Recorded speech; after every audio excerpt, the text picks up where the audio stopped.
So I alluded it to earlier, that Nintendo Treehouse Live, they had Hyrule Warriors Age of Calamity, but they also had a 40-minute demo, and I didn't watch this demo. Guilty as charged.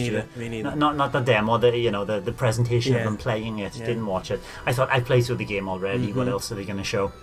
Of Pikmin 3 Deluxe, and then after the Nintendo Treehouse Live, they went, hey, there's a complete demo that you can play through, and if you finish the demo, which I have, and yourself, Nick? I have, yeah. If we purchase the game now, we can unlock the Ultra Spicy mod, which is extra difficult, straight off the bat, and we can carry on from where we left off from the demo as well. And we're going to start off with our thoughts of how Pikmin 3, because we both played on the Wii U as well, how Pikmin 3 differs, and do we think it holds up compared to the Wii U version, and how does it run on the Switch, Nick? So I downloaded this on a whim because, as you know, I'm not gonna be buying Pikmin 3. I already made that very clear over the last few months since it was announced. But I sat down on, I think it was Wednesday or Thursday evening after the Treehouse, basically. I didn't watch Pikmin 3, and I was actually quite surprised that they showed more Pikmin 3 than they did Hyrule Warriors. I would have thought it would have been the other way around, but I do. Pikmin's coming out in what, 2 weeks, isn't it, or something? Yeah. October 30th, it'll be coming out there. And Hyrule Warriors is still 6 weeks away, so maybe they'll have another sort of mini treehouse for Hyrule Warriors. But yeah, I didn't watch it because I've beat this game twice or 3 times, I think, overall.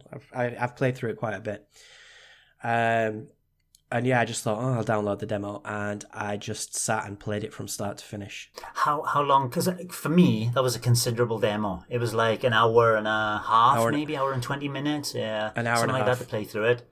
3 days you get out of 3 it, days. basically, isn't it? You get to see the first boss, meet up with Brittany, and then they start going on about Charlie and all that. But you can see through the demo, it's gated off that area, and you need to travel in the main game itself. You need to travel to another area, then snowbound area, where you'd meet Charlie, and then it cuts off there, basically. I skipped all of the dialogue and cutscenes. I just wanted to play this, obviously, because I've played the game before. So yeah, and it was still well over an hour, still like an hour and a half, I think. And it just reminded me, like, it's been, I think the last time I played Pikmin was just before the Switch launched. I played through it from start to finish. And so that's been, nearly 4 years now since I played it. And it just, what a pleasant experience.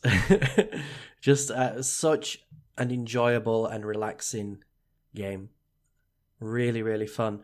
And I was impressed, actually, with the controls. I think it works. I used the Pro Controller without gyro, just the sticks. No gyro whatsoever. And it was absolutely fine. I had no issues whatsoever. It's not as good as the touchscreen on the Wii U, but it works fine. Like, there's a couple of times maybe when the sticks could be a little bit more accurate. They've added a lock-on feature, which I think is really helps. It's really useful for the Pro Controller. But I just sat in bed and played it and enjoyed it from the very beginning to the end. I'm interested because I didn't try the sticks on their own. When I played on the, first of all, I thought, right, I'm going to turn the gyro on because it'll feel more like the Wiimote, which I'm used to.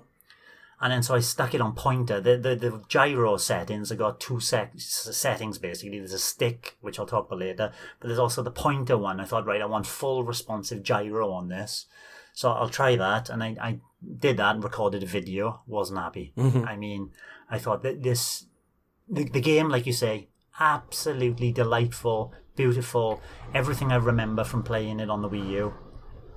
Brilliant stuff, and it, you know, you're looking at it and it's like, yeah, this is HD polish and everything. It still looks fantastic.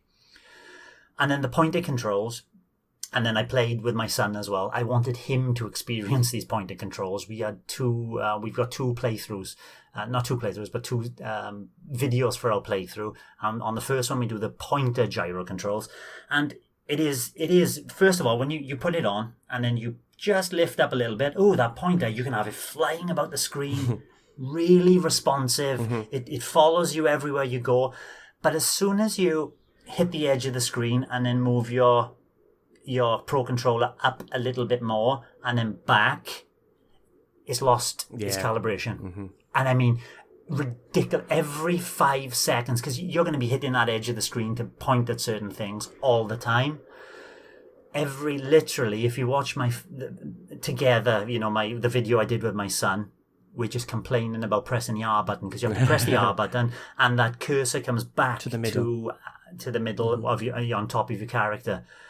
It's ridiculous, broken it is, to the point of it's unplayable. That's not surprising. To be honest, if it was IR based, with the Wii U or with the Wii remote, it would be better for sure, I think. But I do think the Pro Controller is completely fine. How do you aim up and down? So you when you push left, you obviously walk left. Do you use the R stick to control? The R stick is the little crosshair, reticule, the crosshair. Okay, on the other version of the gyro controls, it's called stick. You don't use the R stick. You use the R stick to move your camera left and right, basically, and up and down, rotate the camera, and up and down. Then is on your as you move the character. So as you move your character forward, it also moves the reticule as well. Just in front of you, basically, isn't it? Just in front of you. Mm-hmm. Then your gyro then is used to kind of fine-tune the reticule at its end.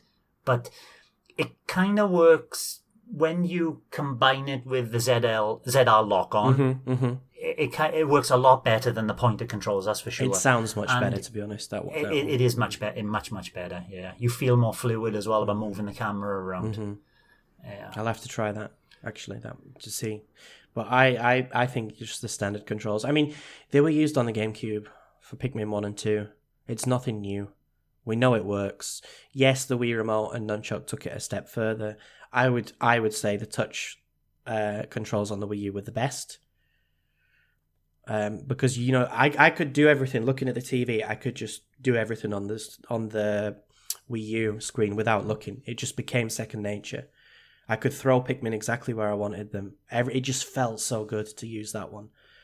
But obviously on this, because we've only got one screen, it's not going to work, is it? So I would be interested to try the touchscreen controls on this game. Yeah, me too. But I think you'd need... I would prefer to have a stylus, definitely. And I do think holding the Switch with your left hand is not as comfortable as it was with holding the Wii U gamepad just with the left hand and using your right hand to do everything else.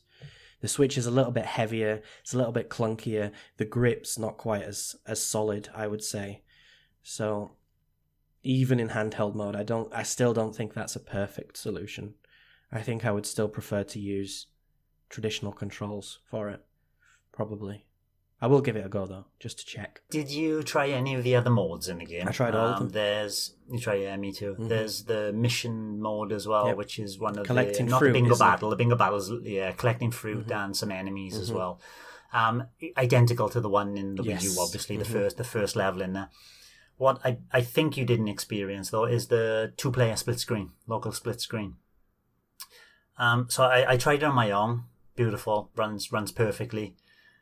Played it in split screen. There is a little bit of not lag, just a little bit of frame rate issues, but it's so minuscule that it is doing a wonderful job for. And this is the entire single player game, where it's bigger than those missions, which are more focused on certain areas. So I'm still impressed with what they've managed to do. And if I did pick it up, yes, I would go through the entire game with my son, I think, as in 2-player split screen. But be warned, there is some frame rate issues with it, but it's not game breaking. And it's noticeable, but not game breaking in the slightest. Yeah.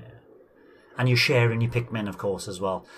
Weirdly, when you start, as you can start split screen immediately because there's only one. You start off with Charlie, don't you, in the beginning? Mm-hmm. One of you is Charlie, the other one is Charlie, and appears as a ghost, like an outline on the other person's screen. And then as you find Brittany, well, you become Alf, and you're both Alf as well. As you become Brittany, then you become one or the other, and then you can start switching between who you want to be. Mm-hmm. What did you think of the way they handled splitting your Pikmin up into teams and whistling or changing between Brittany and Alf, for example? It was done via the Y button. Yeah, Y, and then on the stick, don't you? And you then select... on the stick to select the direction. I mean, I didn't look at any of the controls. I just went in blind and just figured it out myself. And yes, I had a couple of problems, like figuring out what was the right button. And I can't really remember how you make all the Pikmin line up in the in their colours. How you do that. You separate them into teams. Is it the whistle? So you press Y and then the whistle, yeah? Okay. Yes. Y whistle, and then they kind of line up in the colours, but you drop say you got red and rock Pikmin, you're selected on the L stick, on the L button, you've selected red Pikmin as your primary Pikmin. You kind of leave the rock Pikmin behind, and you just walk off with the red Pikmin then. So you can separate your teams quite quickly and more responsibly. I can't remember it being so easy on the Wii U version. I don't remember. So I'm sure they've done something to that to make it a little bit more fluid, which is quite nice. Something else I did notice in the demo is when in the Wii U version, definitely remember that they definitely changed this, is when your Pikmin were walking away with like a carcass or something they're carrying back to their onion or a piece of fruit or whatever, if you accidentally whistled on them, they would drop what they were doing and come back to you. They don't in the demo. Do they not? I didn't notice that. What did they do? They stop, look at you quizzically, which is quite funny in itself, as if, are you sure you want me to come back over there now? And then if you do, you'd have to whistle again. And if you don't, they just go, oh, and then carry on walking again. I didn't notice it's that. so easy. With that whistle, it's so easy to accidentally encompass something and stop somebody doing something what they did. So they have touched up quite a few things, and there's bound to be other stuff I haven't noticed. That was quite humorous. I thought. I think like the first 3 days of this game, as we said, it's about an hour and a half, isn't it? I think it's all structured so well. Like it just introduces each aspect of the game nice and slowly, no pressure, gives you a couple of goals at doing things, and then obviously it culminates in the boss battle. As you're walking around the world, you get the red Pikmin, you can throw them quite far. They're fighting Pikmin. You've got a few simple enemies to fight. And you can find those little sort of SD cards, can't you? The little data files which explain, okay, red Pikmin are good, but they can't go in the water, they'll drown. And you get given a few easy enemies which gradually get more difficult. Then you meet the rock Pikmin, and then you're like, oh, I remember there was some glass areas, weren't there, that like by the ship, and then you can obviously go and break the glass with the rock Pikmin. You can throw rock Pikmin at enemies to do a little bit more damage, but they're vulnerable after they've hit the enemy. And then obviously the boss, you have to shatter the outer shell of the boss before you send the red Pikmin to. So I just think everything is sort of put together so nicely. And again, in the demo you have water, so okay, I can't use these Pikmin in the water, but you can go in the water yourself without the Pikmin. Obviously you have the yellow gates as well, which the yellow Pikmin are for. So it's teasing, isn't it? So I think I hadn't really appreciated before this demo how sort of intricately and really cleverly designed this open area is. That everything, especially for new players, just very, very slowly introduces some new gameplay element. And it just, I think this is a perfect game for someone who's new to the series. And just a slow introduction, but every sort of 5-10 minutes you're getting something new to do, and you're like, oh, I can do that now. So just a really, really, really well designed game, I think, that I hadn't really appreciated in that way before. So do you have some news for us? No. I'm not buying it. I mean, I am a little bit tempted. I'm definitely not going to pay full price for it. That's out of the question. However, the fact that they've got new content, new story content, or side story content is a little bit tempting. I think this difficulty mode, what's it called? Ultra spicy difficulty mode. That wasn't in the original, was it? I don't think. No, it's not. This is a new edition. That is something I'd be tempted to try as well, because I finished the original game 3 times, only on the easiest difficulty, or not the easiest, but the regular difficulty. It's like normal, isn't it? Yeah. But I would be tempted to try it on a harder difficulty because I think I got down to like I think it was like 13 or 14 days. I managed to finish the original version in eventually. The first playthrough took me like 37 or 38 days. Obviously, coming to levels for the first time and stuff like that. But once you know the map a little bit more, you know where the fruit is, you know where the Pikmin are, you know where the secrets are, you can obviously shave time off. So I think it was like 14 days I managed to beat the original. I'd love to go through the game again, but it's sat there on the Wii U, so I can do it whenever I want. Yeah. That's the thing. I mean, if they'd add... and it's back up on the Wii U eShop if anybody wanted to pick it up for $17.99 or whatever 17, it is. Yeah. So one thing that just popped in my mind, we're talking that there is a little addition which is quite also user-friendly. You know, at the end of the day, when you're rushing around, oh my god, I got to get the rock Pikmin back in their onion, and I got to get the red Pikmin back in their onion before, if they're outside the area of their onion, then they're going to get eaten by those bulblods that come wandering in at the night as night falls. There is, if you go under, because one time with my son, and we didn't realise until after we'd done it, there's a Pikmin. One, it tells you, doesn't it? Oh, there's one Pikmin in the field. It's like, oh, where did he get stuck? Because, sometimes you tell them where to go and then you walk out of a screen, for example, and that Pikmin will stay there. Or you get stuck on the architecture or something. There is, if you go to the onion and look up at it, there's an option to press the A to recall and make the Pikmin walk back all by themselves back to the onion, which is another nice. It's a good addition. Just stops you losing those like one or two stragglers that get left behind, doesn't it? Yeah. Poor chap. But no, it's a really impressive demo. There's a lot of content there. I think there's a lot to show somebody who's never played it before. And as much as I hate this sort of the way Nintendo have been behaving this year, let's say, with their ports. And this is, it's quite there is new content, but it's still basically a very simple port. As much as I don't like that, I do hope that this game sells really well and that more and more people play it. Because if they do, it means we're more likely to get a sequel, which is what I want. Which is finished, apparently. Which was finished in 2016, according to Mr. Miyamoto. But, yeah, I think this is the best game in the series. I haven't played 1 and 2 to completion, but this is a really, really special game, and anybody who hasn't played it on the Wii U should definitely get it on the Switch. 100%. One of the games of the year, I would say, even though it's a 2015 game. Yeah. The demo delighted me in the things, but it delighted me in a way, the things that I already knew I would be delighted by, and it let me down with the gyro controls. Yeah. So, it did leave me a little, not sour, but it's like, if only. Give it a try just with the sticks. See how you get on. Because I honestly think I said fine on the Discord and Dazzy agreed. It's just fine. It's nothing special, but, it works, and that's the main thing.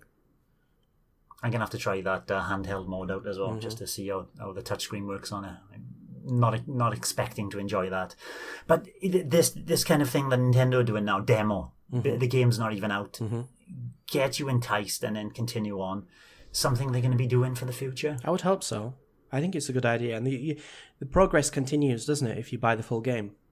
Yeah. I think that's what maybe it wouldn't work for certain types of games. Maybe for like Mario Odyssey, for example, like you play the Cap Kingdom, and then when you finished it, you desperately want more, and you can't. You've got to wait. I don't think I would be happy in that situation. I'm sure I'd love the game, and I'd play the demo loads. But then it'd just be that wait until it actually comes out. But I do think for sort of... But that's to drag you in, isn't it? At least to get your foot in the door, I suppose. I must say, I was completely 100% against getting this game when they announced it. And having played the demo now, I'm still not going to buy it, but I am, millimeters closer than I was. It has left a good impression on me, let's say, the demo. And I do wish they would do this more regularly.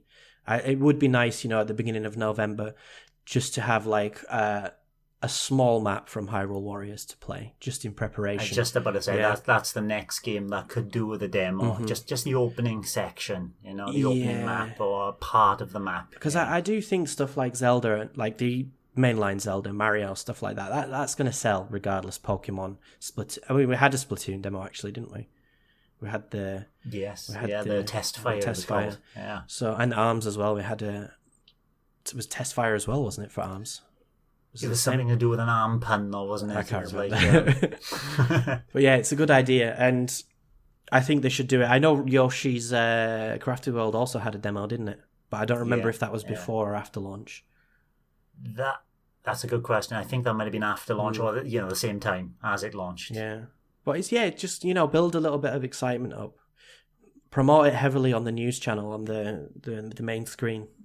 Yeah, when it pops up, bang, it's there. Because I definitely think, if somebody, I think it's not I think it's like 3 gigabytes or something. It wasn't a very big file, this demo. And I mean, I know what the game is. I played it already loads. But I still was like, no, okay, I'll give it a go and see what it's like. And I left feeling good about it. So I think if you can try and push it, honestly, maybe some people will think this is a bad idea, but what I think they should really do is force download it onto people's home screens. Just, you switches off, it's sleeping, and then when you switch it on, Pikmin 3 demo arrived. Oh, there's a demo. Like they did with the 3DS. Yeah, I'm sure they did it with something. I think they did it on the 3DS. But you'd have like I think I did it with a Switch game. I'm sure a Switch game popped up on mine. Yeah. I'm not sure. But I think that would be a good idea. Just force download it. People are going to be like, most people will probably say, what's that? Delete it. But some people at least would try it and be like, what a charming experience this is. I'm definitely going to spend £50 on this game. I like to go into my classrooms as well and go, everybody, because I show my old Nintendo gamer and son during break times. They're like, break times, can you show? Yeah, I'll show you that game or whatever I've just been playing, and put a video on in the background while I go for a glass of water and a biscuit or whatever. And good teacher. And then they go, and then I warn them because at least, you go into most classes, at least 4 or 5 kids have got Switches there. Who's got a Switch? And they put their hand up. And I'm telling them, go on eShop and download this demo. Do this, do that. Try this out, try that out. So it's that kind of thing that more demos as well will just get it into more hands, basically, through word of mouth as well. Anything else to add? Not really. I'm just feeling a bit like, I don't know the right word, but I think I was a little bit too harsh and critical in the summer with the situation of Nintendo doing too many ports. I do think though 11 or 12 for 1 year is too many. Yeah. But having seen the situation in the world now, I guess it's kind of understandable, I suppose, isn't it? So I don't know, and all the stuff came out about 3D All Stars, how it's not really just a quick and easy port. There's a lot of time and effort's gone into that. So I don't know. I do. Obviously, we all want new content. We all want something new and interesting to play, and something innovative to play. In the same way that Odyssey and Breath of the Wild were. That's what we want, and that's what's going to sell the most. Really, isn't it? I mean, ports are good. It's going to sell to us, So the ports will sell to other people, but the new content will sell to us and new people. That will sell to everybody. Yeah. Yeah. So that's what I'm looking forward to. Don't know how I'm going to spend my voucher. For some strange reason, I'm not going to pick up Pikmin 3, but I am starting to get interested in Super Mario 3D World. Was it Land? 3D All Stars. 3D Land. 3D World, sorry. 3D World. 3D World. In February. Yeah. I am starting to get a bit, that's looking intriguing. I do wonder how much extra content there's going to be. I think that would be... I think about that at Pikmin as well. Yeah. How many levels do Olmar and Louis have in this? You see, if the side story had been Pikmin 2, for example, I would have been there on day one. If they'd just, done Pikmin 2 in HD, or at least upscaled it so it looks all right on the big TV, maybe widescreen, I would have been, okay, there's my money. Because then you're getting 2 games for the price of one. One that I have never really played. I think I put 4 or 5 hours into Pikmin 2. I've never played Pikmin 2, so it would have intrigued me a lot more. Yeah. But we'll have to see like what that extra content is. I don't think they've said very much about it so far. So... No, even on the Treehouse, which I didn't watch initially, and I flicked through just a little bit to see what they were doing. They basically just did a tutorial, basically, showing you what Pikmin can do in the main game. Then they had 2 rounds of bingo battle, and it was... That's it. And as you know, with Pikmin, things take time. Yep. And that took a 40-minute chunk of that Nintendo Treehouse Live section. But that's great, Nick. More demos, please, Nintendo. Let's get your games into other people's hands apart from us, and you might make a sale out of us as well. Definitely closer, like you said, to a sale than we would have been without the demo. Absolutely, yeah. Thanks for watching, and don't forget to hit the subscribe button and give us a like if you've enjoyed our content. You can also check out our other great content on Twitter, Facebook, Instagram, and the N-E Café podcast from all good podcast providers. Just follow the links in the description below.